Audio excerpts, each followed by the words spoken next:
Omar Simba, bonjour. Bonjour, Madame Anne-Constance. Merci d'avoir accepté notre invitation ce matin. De rien, je vous remercie de m'avoir invité. 700 000 voix, c'est ce qui vous a manqué au niveau national pour atteindre le second tour. Est-ce que vous êtes déçu? On est très déçus. Quand je dis on, c'est nous, le comité à Mayotte et tous les insoumis qui ont soutenu Jean-Luc Mélenchon. On est très déçus parce qu'on y croyait vraiment. Jusqu'à la dernière seconde, à 22 h encore, quand il y avait le comptage et quand on a appris qu'il y avait encore quelques bureaux qui n'étaient pas comptés dans les grandes villes, on était là à croiser les doigts et à espérer qu'on allait passer devant Marine Le Pen. Oui, la déception est là.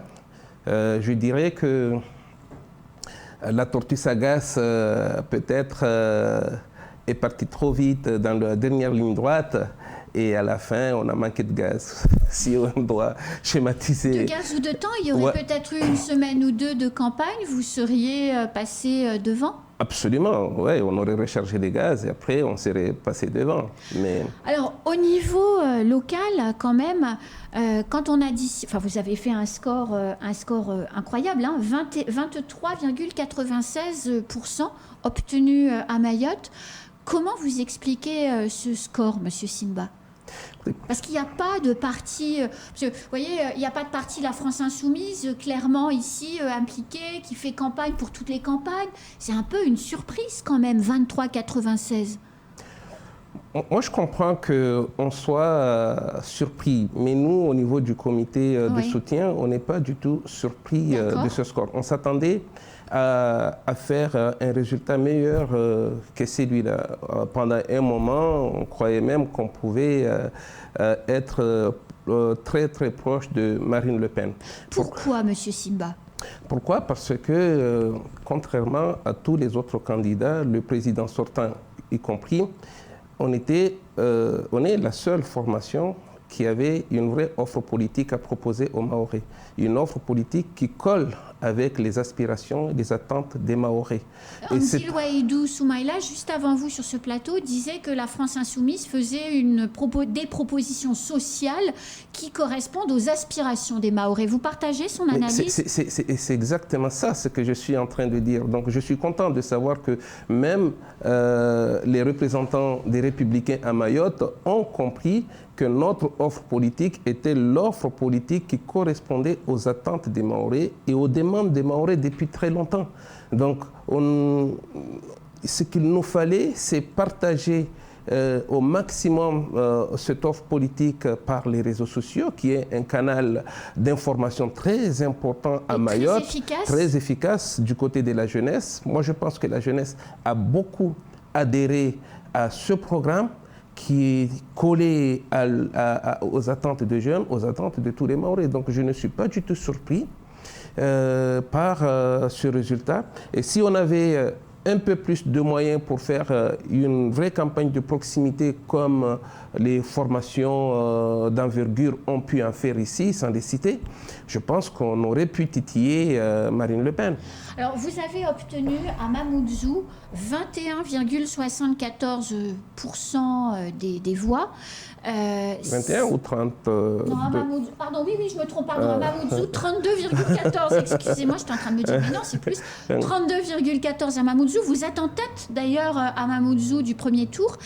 Monsieur Simba, c'est un vote Mzungu, c'est 32,14, ou c'est le vote des électeurs mahorais qui souffrent particulièrement à Mamoudzou parce qu'il y a des problèmes de sécurité, d'insécurité, des problèmes de vie plus chers parce que les loyers sont chers à Mamoudzou? Les Mzungu, ce sont des électeurs aussi, ce sont des Français comme les Mahorais qui en souffrent ici, et les Mzungu qui ont fait le choix d'habiter à Mayotte, ce sont des personnes qui vivent les difficultés que vivent tous les Mahorais à Mayotte. Oui. Donc que ce soit les Mzungu ou les Mahorais qui sont nés ici, qui sont natifs, c'est un vote des Mahorais, des habitants. Il n'y a plus de vote Mzungu particulier selon vous? Non, pour moi c'est un vote des habitants de Mamoudzou, des électeurs de Mamoudzou, qui ont vu ce qu'on a proposé, une perche par rapport à tous les problèmes qu'on rencontre au quotidien ici à Mayotte. Et à Mamoudzou particulièrement, on est passé devant parce qu'à Mamoudzou, c'est une commune vaste où il y a une jeunesse très importante oui, par rapport à d'autres communes, et laquelle jeunesse, comme je disais tout à l'heure, a fortement adhéré à notre offre politique. Alors, votre candidat que vous voyez derrière vous, et juste avant de vous demander ça, quand même, quand on additionne les scores de Marine Le Pen et de Jean-Luc Mélenchon à Mayotte, on est à 66% des suffrages exprimés. 70% à La Réunion. Les Antilles, pareil. Est-ce que c'est un camouflet, finalement, pour Emmanuel Macron, ces scores obtenus dans les Outre-mer, est-ce que c'est un camouflet pour la politique ultramarine d'Emmanuel Macron? Aux Antilles, je pense que la somme est encore plus importante qu'à Mayotte et à La Réunion. C'est un constat qui montre que la politique du gouvernement envers les Outre-mer n'était autre chose que le mépris qu'on dénonce tous les jours ici à Mayotte. Donc il n'y a pas que les Mahorais qui ressentent ce mépris. On constate qu'il y a d'autres Domiens qui ressentent encore plus ce mépris que nous, les Mahorais. Et on a tendance à croire qu'on est les seuls oubliés de la nation. Mais on constate là qu'on n'est pas les seuls oubliés de la nation, on n'est pas les seuls méprisés. Le gouvernement français, quels que soient ceux qui seront au pouvoir dans 2 semaines, doivent prendre en compte le fait que les Outre-mer souffrent, les Outre-mer sont oubliés. Alors, pourtant, Monsieur Simba, j'entends ce que vous dites et je ne peux quelque part que le partager puisque les urnes ont parlé et les résultats ne sont pas les mêmes qu'à Mayotte, mais sont les mêmes partout. Alors, je ne sais pas ce qu'a fait le gouvernement dans les autres îles, mais ici, il y a quand même eu beaucoup de choses faites par le gouvernement Macron. Quelques exemples, notamment sur les questions de la sécurité. Il y a eu une augmentation des moyens, il y a eu des intercepteurs nouveaux que Mayotte réclamait depuis Sarkozy. Il y a eu également la surveillance aérienne qui a été faite par avion. Il y a eu du décasage. Il y a eu également, sur le côté plus social, il y a eu l'alignement de l'allocation adulte handicapé. Il y a eu un coup de pouce, alors certes pas énorme, je suis bien d'accord avec vous, un coup de pouce qui a été fait pour les retraites de ceux qui partent là à la retraite cette année, je crois, et l'année prochaine. Alors c'est sûr, ça ne change pas la face du monde, mais c'est quand même des signes qui ont été faits, des preuves qu'entre nous, le gouvernement Hollande dit de gauche n'avait pas fait pour Mayotte. Moi, je pense que le problème de Mayotte, le constat qu'on fait de Mahorais, c'est que ces 15 dernières années, c'est quand même 3 quinquennats, en partant de Sarkozy jusqu'à Hollande, on a complètement laissé de côté Mayotte. C'est-à-dire les 3 quinquennats de la départementalisation. Absolument, entre nous. voilà, parce que les Mahorais avaient des attentes énormes par rapport à cette transformation de statut. On pensait qu'on allait sortir de l'obscurité et rentrer dans la lumière. Et en 15 ans, on est toujours dans l'obscurité. Par rapport à ce que vous dites, tout ce que vous avez énoncé, mais quand on se met dans une échelle de 0 à 20, quand on part de 0 et on arrive à 5, on est toujours en dessous de la moyenne et on est loin de ce qu'on attend, c'est-à-dire l'idéal, être proche de 20. Donc nous, on n'est même pas à 5 à Mayotte aujourd'hui. Ce sont des mesurettes, des petites mesures pour... pour dire aux Mahorais, voilà, on fait quelque chose pour vous. Vous voyez, il n'y avait rien. Maintenant, on vous donne des petits... À Mayotte, on dit des petits matsembe. Voilà, c'est pas si... Quand on a préparé cette émission, Monsieur Simba, vous me parliez de violence dans la communication avec le gouvernement. C'est vrai que la réaction du gouvernement sur le vote du Conseil départemental sur la loi Mayotte a été curieuse, quand même. C'était assez violent. De la même manière, des mois de concertation et puis un texte qui ne ressemble pas à ce qui a été dit pendant la concertation, c'est surprenant. Vous preniez aussi d'autres exemples sur les antivax aux Antilles ou même à La Réunion. Vous pensez aussi que les voix, les 66%, expriment aussi cette incompréhension des Mahorais face à la communication du gouvernement à leur endroit? Absolument. En fait, qu'est-ce qu'on a voulu expliquer aux Mahorais? Prenez ce qu'on vous donne, ou sinon, je n'ai pas envie d'être vulgaire, mais en fait l'expression « allez vous faire foutre ». Voilà, c'est exactement les propos que le ministre des Outre-mer a tenu vis-à-vis des Guadeloupéens, vis-à-vis des Antillais, en leur disant si vous voulez une autonomie, on est prêt à vous donner une autonomie parce que... Comme ils l'ont fait avec la Corse voilà. aussi, c'était pas le ministre des Outre-mer. Voilà, donc effectivement, la communication du gouvernement vis-à-vis des Outre-mer est à revoir, et particulièrement vis-à-vis au département de Mayotte, qui est le département le plus arriéré de France, qui est aussi le plus arriéré de l'Europe. Pas arriéré. Arriéré, il y a quand même un côté super négatif. Je ne pense pas que les Mahorais soient arriérés. On est les plus pauvres. Les plus pauvres, voilà. Parce qu'arriéré, quand même, voilà, si on peut le dire comme ça. Non, mais on est très, très pauvres. On est très pauvres. On est le plus pauvre de la France. On est le plus pauvre de l'Europe. En revanche, on n'est pas arriéré du tout, du tout. Moi, je retire le mot. Je retire le mot.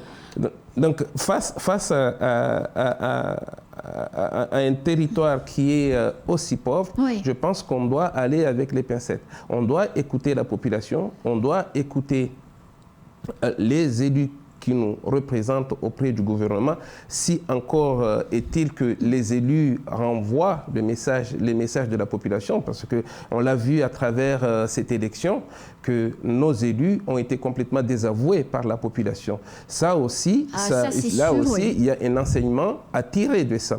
Est-ce que ça veut dire que nos élus, ce qu'ils chuchotent au gouvernement n'est pas ce que attendent les Mahorais, ce que leur disent les Mahorais à longueur de jour? Ça aussi, il y a un véritable travail à faire là-dessus pour que nos élus comprennent que la démocratie veut qu'on élise des élus qui nous représenteront, mais la démocratie veut aussi que les élus écoutent leur population. Ce n'est pas encore le cas à Mayotte. 14 maires qui soutiennent Emmanuel Macron, c'est un peu ce que vous dites là, il faut que ça s'arrête en réalité, parce que ce n'est pas ce que veulent les Mahorais. C'est ça que vous êtes en train de dire à demi-mot. Mais en fait c'est une incompréhension pas possible pour le Mahorais. On ne comprend pas pourquoi 14 maires, pourquoi 3 parlementaires, pourquoi des présidents d'Interco soutiennent Emmanuel Macron comme ça, alors que les Mahorais ne comprennent pas l'action du gouvernement à Mayotte. Est-ce que ce ne sont que ces élus-là qui ont compris l'action du gouvernement à Mayotte, auquel cas tous les autres Mahorais n'ont rien compris, ben, il faudra nous renvoyer tous à l'école primaire, à la maternelle, où on a des élus, une fois élus, se font fi des préoccupations de la population. Jean-Luc Mélenchon, dimanche soir, quand il a pris la parole dans un discours très touchant, hein, c'était il parlait avec son cœur quand il a pris la parole. Il a dit que pas une seule voix ne devait être donnée à Marine Le Pen. Bon, on le sait bien, les candidats ne sont pas propriétaires de leur voix et chacun fera bien ce qu'il veut. Vous pensez que les quelques 23% 96 obtenus par Jean-Luc Mélenchon ici à Mayotte dimanche vont se reporter sur qui ? Je n'irai pas jusqu'à donner une réponse à cette question, parce que vous l'avez dit vous-même, les voix des électeurs ne nous appartiennent pas. Nous avons fait campagne pour l'avenir en commun, pour Jean-Luc Mélenchon. On a été écoutés. J'entends très bien la consigne de Jean-Luc Mélenchon, après qu'on ait mené une campagne contre l'extrême droite durant des années. Il est tout à fait normal qu'on demande à nos électeurs de ne pas aller donner des voix à l'extrême droite. Ça, c'est tout à fait normal et je l'entends très bien. Mais effectivement, les électeurs sont libres d'aller voter qu'ils veulent, même si je leur dis allez voter un tel ou n'allez pas voter du tout, je ne sais pas, chacun fera ce qu'il voudra. Alors, voilà. Monsieur Simba, 23,96%, c'est un très très bon score. Est-ce que ça vous donne des envies pour les élections législatives de présenter 2 candidats dans chacune des 2 circonscriptions, sachant que votre égérie du Nord, pendant la campagne présidentielle, Yasmina Aouni, est investie par le MDM? En fait, on est ce qu'on appelle une union populaire. L'union populaire qui soutenait Jean-Luc Mélenchon n'est pas un parti politique. D'accord. L'union populaire, c'est vraiment plusieurs tendances qui sont venues soutenir Jean-Luc Mélenchon et le programme qui était là. Donc, moi, ce que je vois plus loin que les élections du mois de juin, c'est appeler tous les Mahorais qui se retrouvent encore dans les idées de la gauche, parce qu'il y en a. Bien sûr. Pour moi, les presque 24%, ce sont des gens qui se retrouvent dans les idées de la gauche. C'est indéniable. Voilà, je les appelle à ce qu'on vienne reconstruire la gauche. Les élections qui vont arriver dans 2 mois, on va prendre part effectivement. On n'a pas encore discuté au niveau de notre comité de soutien, mais comme je l'ai dit tout à l'heure, le comité de soutien de l'Union populaire, on avait du Raos là-dedans, il est du Parti social mahorais, il soutient Elad Chakrina, on avait d'autres personnes qui soutiennent d'autres candidats qui sont déjà déclarés, donc on va respecter les décisions des uns et des autres, mais bien entendu, on va se réunir pour essayer d'être présent. Est-ce que vous serez candidat au Marsipa? Non, pas du tout. Je ne suis pas candidat au législatif, ni au sénatorial. Moi, ma mission, à partir d'aujourd'hui, c'est, comme je l'ai dit, appeler toutes les forces, tous ceux qui se retrouvent dans la gauche, pour qu'on vienne, à partir de ce résultat, refonder la gauche à Mayotte. Oui. Eh bien, ce sera le mot de la fin. Merci, Monsieur Simba, d'avoir accepté notre invitation et j'espère que vous reviendrez très bientôt. Quand vous voudrez, madame. Eh bien, écoutez, c'est la fin de ce temps de parole. Tout de suite, la suite de nos programmes.